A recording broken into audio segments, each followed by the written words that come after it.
স্বাগত নিউজ 24 চট্টগ্রাম প্রতিদিনে আপনাদের সাথে আছি আমি সোহাগ বক্স।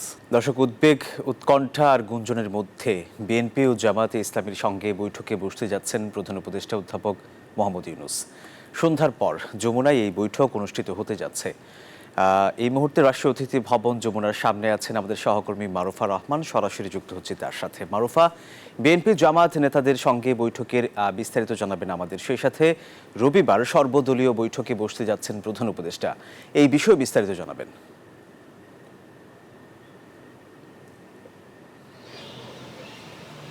জি, আমরা আসলে অপেক্ষা করছি বিএনপি এবং জামায়াতের সঙ্গে আজকে যে পূর্ব নির্ধারিত বৈঠকের কথা আমরা শুনেছি, সেই বৈঠকের অপেক্ষায় আমরা আছি। পর্যায়ক্রমে 7টা এবং 8টার সময় দুটি দলের সঙ্গে প্রধান উপদেষ্টার বৈঠক করার কথা রয়েছে। 7টার সময় বিএনপি প্রতিনিধি দলটি এখানে এসে যোগ দিবেন এবং 8টার সময় যোগ দেওয়ার কথা রয়েছে জামায়াতে ইসলামের। এরই মধ্যে আমরা আরেকটি খবর পেয়েছি যে বিভিন্ন দলগুলোকে প্রধান উপদেষ্টা মণ্ডলী পরিষদ থেকে ফোন দেওয়া হচ্ছে এবং তাদেরকে বলা হচ্ছে আগামীকালকে বেশ কয়েকটি রাজনৈতিক দল মিলে চলমান পরিস্থিতি নিয়ে একটি জরুরি বৈঠক করবেন প্রধান উপদেষ্টা এবং সবগুলো দলের অর্থাৎ জুলাই আগস্ট আন্দোলনে ভূমিকা রাখা দলগুলোর একজন করে প্রতিনিধি নিয়ে এই বৈঠকটি অনুষ্ঠিত হবে, যেটি আসলে আমরা এবি পার্টির বরাত দিয়ে বলতে পারি। এবি পার্টির যিনি কর্ণধার তিনি জানিয়েছেন যে তিনি ফোন পেয়েছেন একজন উপদেষ্টা পরিষদের একজন উপদেষ্টার কাছ থেকে এবং তিনি থাকবেন কিনা বা এবি পার্টি থাকবে কিনা সেই বিষয়টি তার কাছে জানতে দেওয়া হয়েছে এবং তিনি নিশ্চিত করেছেন। এভাবেই বেশ কয়েকটি রাজনৈতিক দলকে আসলে ডাকা হয়েছে, যেটি আমাদেরকে প্রেস উইং থেকেও জানানো হয়েছে। প্রেস উইং থেকে আমরা এককভাবে জানতে চাইলে এটি নিশ্চিত করা হয়েছে যে হ্যাঁ, আগামীকালকে বেশ কয়েকটি দলের সঙ্গে একটি বৈঠক রয়েছে। এটি আসলে সর্বদলীয় কিনা সেটি এখনো আমরা আনুষ্ঠানিকভাবে বলতে পারছি না। কেন প্রেস উইং থেকে বলা হচ্ছে আজকে যেহেতু বিএনপি এবং জামায়াতের সঙ্গে বৈঠকটি হচ্ছে, সেক্ষেত্রে বিএনপি জামায়াত আসলে কালকেও আসবে কিনা বা তারাও এখানে দাওয়াত পাচ্ছেন কিনা সেটি আসলে আজকের বৈঠকের পরে বিএনপি এবং জামায়াতের সঙ্গে কথা বললে জানা যাবে। সেক্ষেত্রে সেটি সর্বদলীয় বলে আমরা বলতে পারি। আর যদি আজকের প্রেক্ষাপটের যে সংলাপটি সেটি যদি বলি, প্রধান উপদেষ্টা পদত্যাগ করবেন এমন একটি গুঞ্জন শোনার পর থেকেই কিন্তু রাজনৈতিক পরিস্থিতি বেশ পাল্টে যায়, বেশ গুমোট হয় এবং রাজনৈতিক দলগুলোর দিক থেকে নেতাদের মুখ থেকে আমরা শুনেছি যে কোনো দলই চায় না প্রধান উপদেষ্টা এই মুহূর্তে পদত্যাগ করুক এবং আজকে সকালে যে একটিক বৈঠকটি হয়েছে সেখানেও কিন্তু পরিকল্পনা উপদেষ্টা এই বিষয়টি নিশ্চিত করেছেন যে প্রধান উপদেষ্টা আসলে পদত্যাগ করছেন না, যেটি নাহিদ ইসলাম বলেছিলেন বিবিসি বাংলাকে। তো সেক্ষেত্রে তবে প্রধান উপদেষ্টা বেশ কিছু বিষয়ে তিনি তার বিরক্তি প্রকাশ করেছেন, হতাশা প্রকাশ করেছেন, যেটি জুলাই আন্দোলনের সমন্বয়কদের মধ্যে অন্যতম সমন্বয়ক যিনি নাহিদ ইসলাম তাকে বলেছেন যে তোমরা সংযত হও, নয়তো আমি পদত্যাগ করতে বাধ্য হব। এই ধরনের একটি বার্তা কিন্তু 2-3 দিন ধরেই ঘুরপাক খাচ্ছে। তো এই প্রেক্ষাপটে প্রধান উপদেষ্টার আসলে অবস্থান কি সেটি আরো স্পষ্ট করে হয়তো জানা যাবে আজকের এই সংলাপের পরে এবং একই সাথে রাজনৈতিক যে পরিস্থিতি সেটি কি করে আসলে মোকাবেলা করা যায় এবং দেশকে কিভাবে স্থিতিশীল একটি অবস্থায় আনা যায় সেই সার্বিক বিষয়ে আসলে আমরা আর কিছুক্ষণ পরে যে দুটি সংলাপ হবে তারপরে খানিকটা আমরা আভাস পেতে পারি এবং আজকের একনেক সভা এবং আগামীকালকে সর্বদলীয় যে বৈঠকটি ডাকা হয়েছে এবং আজকের যে সংলাপ সব মিলিয়ে সারমর্মটি হয়তো আমরা প্রেস উইং বা উপদেষ্টা পরিষদের যে আনুষ্ঠানিক ব্রিফিং সেখান থেকেও আমরা খানিকটা পরিষ্কার হতে পারবো। তো সব মিলে আসলে আমরা অপেক্ষা করছি বিএনপি এবং জামায়াতের সংলাপটি অনুষ্ঠিত হবে আর কিছুক্ষণ পরে। তারপরে হয়তো রাজনৈতিক পরিস্থিতি আসলে কোন দিকে মোড় নিচ্ছে সেটি আসলে আমরা আরো খানিকটা জানতে পারবো। মোটামুটি এই ছিল আমার কাছে সর্বশেষ তথ্য রাষ্ট্রীয় অতিথি ভবন যমুনার সামনে থেকে। মারুফা, আপনাকে ধন্যবাদ। বৃষ্টি উপেক্ষা করে বগুড়ায় যুবদল, স্বেচ্ছাসেবক দল ও ছাত্র দলের আয়োজনে বিএনপির তারুণ্যের সমাবেশ চলছে। শহরের সেন্ট্রাল স্কুল মাঠে বেলা 3টার দিকে এই সমাবেশ শুরু হয়। দুপুরের আগে থেকেই রংপুর বিভাগীয় ও আশপাশের জেলা উপজেলা থেকে মিছিল নিয়ে দলে দলে আসতে থাকেন নেতাকর্মীরা। বিকেল 4টার দিকে অতিথিরা সমাবেশ স্থলে আসেন। সমাবেশে ঘিরে উচ্ছ্বসিত নেতাকর্মীরা। এই সমাবেশে প্রধান অতিথি বিএনপির স্থায়ী কমিটির সদস্য নজরুল ইসলাম খান, বিশেষ অতিথি বিএনপির সিনিয়র যুগ্ম মহাসচিব রুহুল কবির রিজভী।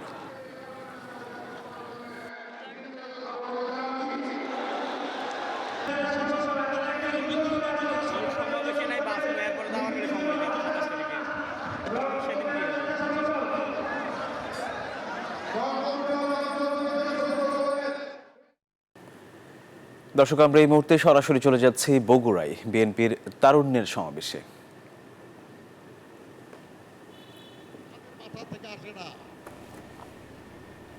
তারা যে সব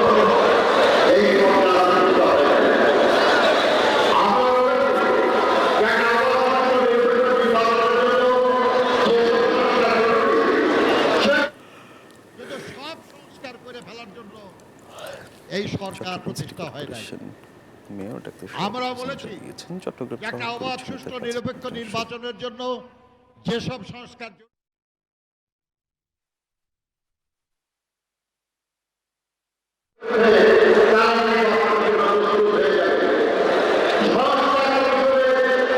ডিসেম্বরের মধ্যে নির্বাচন চাই।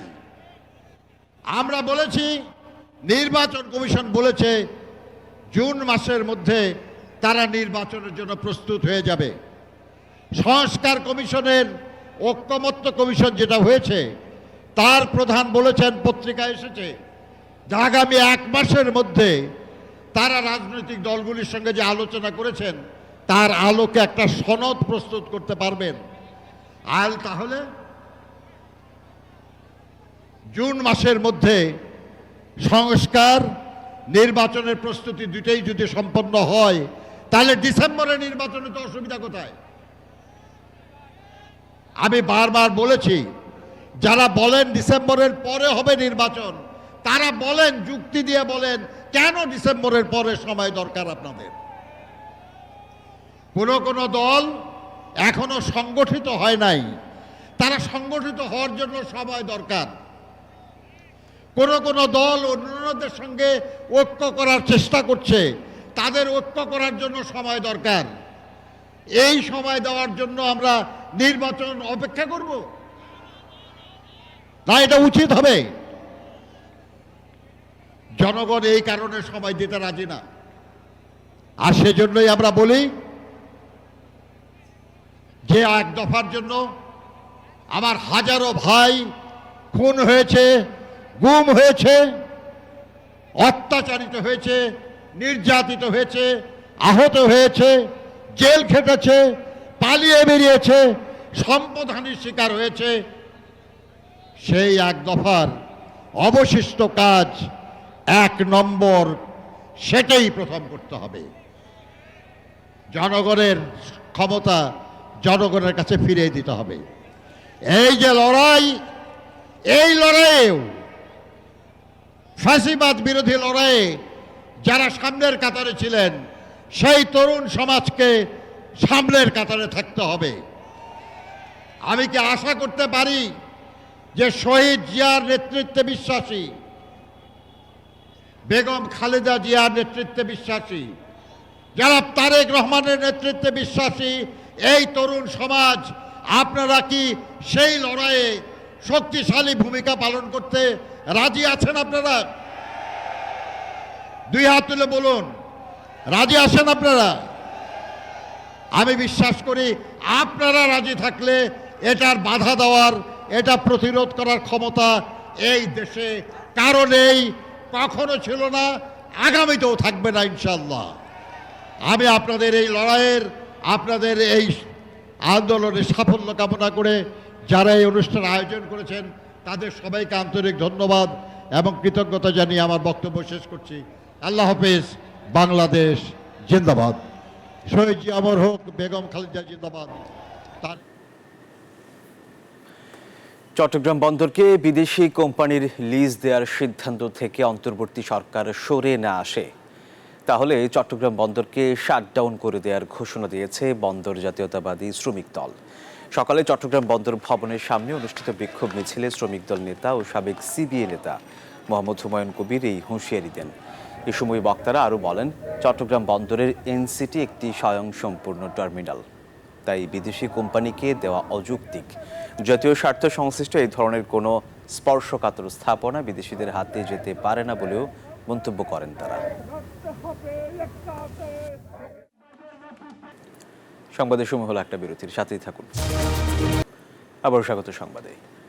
বিএনপির যুগ্ম মহাসচিব শহীদউদ্দিন চৌধুরী অ্যানি বলেছেন, দেশের প্রত্যেকটি মানুষকে ঐক্যবদ্ধ থাকতে হবে, এর মধ্যে ফাটল ধরানোর কোনো সুযোগ নেই। সকালে লক্ষ্মীপুর সদর উপজেলার দত্তপাড়া অনুষ্ঠিত এক সভায় এসব কথা বলেন তিনি। বলেন, সুন্দর বাংলাদেশ বিনির্মাণের ক্ষেত্রে কোনো ফাটল থাকবে 5 আগস্টের পর তা বিশ্বাস করা যায় না। আরও বলেন, 17 বছর সাধারণ মানুষ ও রাজনৈতিক দলের নেতাকর্মী আত্মহত্যা, গুম খুন, জুলাই আন্দোলনের শহীদদের রক্ত এবং এই ত্যাগ বৃথা যাবে না। দ্রুত সময়ের মধ্যে খুনিদের বিচারের দাবিও জানান তিনি। বাংলাদেশের প্রত্যেকটা মানুষ আজকে আমরা মনে করছি এক এবং ঐক্যবদ্ধ থাকতে হবে। এর মধ্যে ফাটল ধরানোর কোনো সুযোগ থাকতে পারবে না। যারা ফাটল ধরাতে চায়, এখনো আমরা মনে করি এখান থেকে পিছপা হয়ে যাবেন। Chittagong city corporation mayor doctor Shahadat Hossain জানিয়েছেন, চট্টগ্রাম শহর পরিচ্ছন্নতা কাজে যন্ত্রাংশ ক্রয়ে মন্ত্রণালয় থেকে চাওয়া 300 কোটি টাকার মধ্যে 1 টাকাও পাওয়া যায়নি। দুপুরে সিটি কর্পোরেশনের হল রুমে চট্টগ্রামের জলাবদ্ধতা নিরসন নিয়ে বাংলাদেশের জনসংযোগ সেমিনারে এই কথা জানান তিনি। এ সময় মেয়র জলাবদ্ধতা নিরসন নিয়ে সংশয়ের কথা তুলে ধরেন। আলোচনায় নগর পরিকল্পনাবিদ সহ বিভিন্ন শ্রেণী পেশার মানুষ অংশ নেন।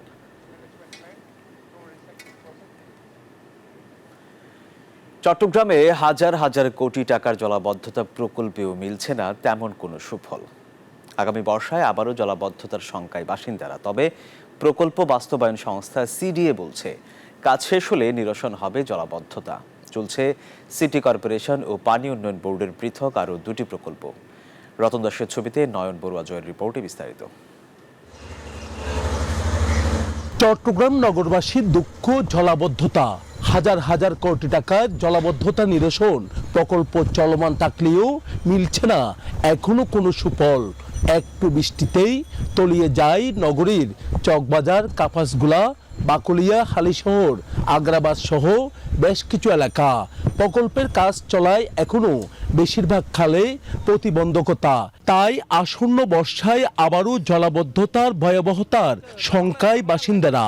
এখনো চট্টগ্রাম শহর যে ডুবে যাচ্ছে এত বছর পরও কোনো জলাবদ্ধতা নিরসনের আসলে কোনো সুফল আমরা এখনো পাচ্ছি না। অবশ্যই এটার জন্য তো আমরা ওখানে দুর্ভোগ, অবশ্যই তো এটা বৃষ্টি হলে পোহাতেই হয় দুর্ভোগটা। যেমন এখন কাজ চলতেছে, পরে বুঝতে পারবো। তবে প্রকল্প বাস্তবায়ন সংস্থা সিডিএর চেয়ারম্যান বলছেন, প্রকল্পের শতভাগ শেষ হলে মিলবে সুফল। আমরা 36টি খালকে চিহ্নিত করেছি এই প্রকল্পের আওতায় কাজ করার জন্য। ইতিমধ্যে আমরা 17টি খালের কাজ ধরেছি এবং আরও 5টি খালকে কাজ শুরু করা হবে। তো আমরা আশা করি এই প্রকল্পের কাজ শেষ হলে চট্টগ্রামের জলাবদ্ধতার অনেকটা সমস্যার সমাধান হবে। তবে পূর্ণ সমস্যার সমাধান হবে না, যেহেতু আরও 21টি খাল বাকি থাকবে।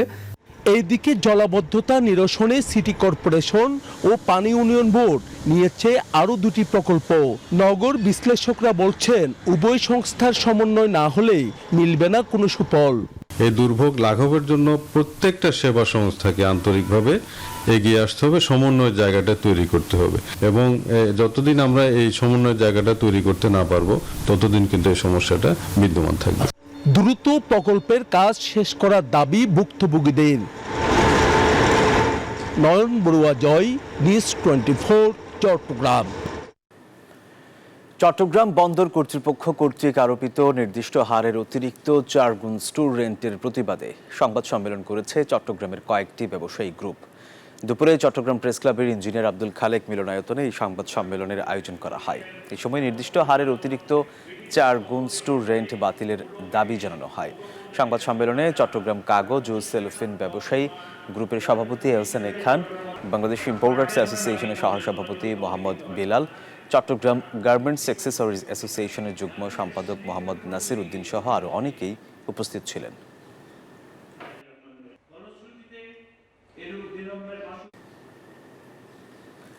চট্টগ্রামে শুরু হয়েছে ঈদ শপিং ফেস্ট 2025। নগরের 5 তারকা হোটেল রেডিসন ব্লু বে ভিউতে এই ফেস্টিভ্যাল আয়োজন করা হয়। নিত্য নতুন ফ্যাশনকে রাঙিয়ে দিতে এবং আধুনিক লাইফস্টাইল সর্বজনীনভাবে চট্টগ্রামবাসীর মধ্যে ছড়িয়ে দিতে এমন আয়োজন। পোশাক, জুয়েলারি, জুতা থেকে শুরু করে বিভিন্ন ধরনের পণ্য স্থান পেয়েছে।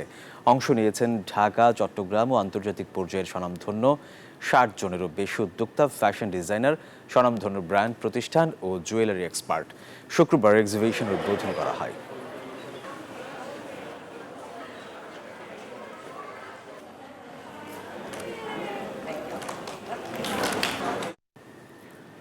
দর্শক, এই ছিল নিউজ 24 চট্টগ্রাম প্রতিদিনের সংবাদে। ধন্যবাদ সবাইকে।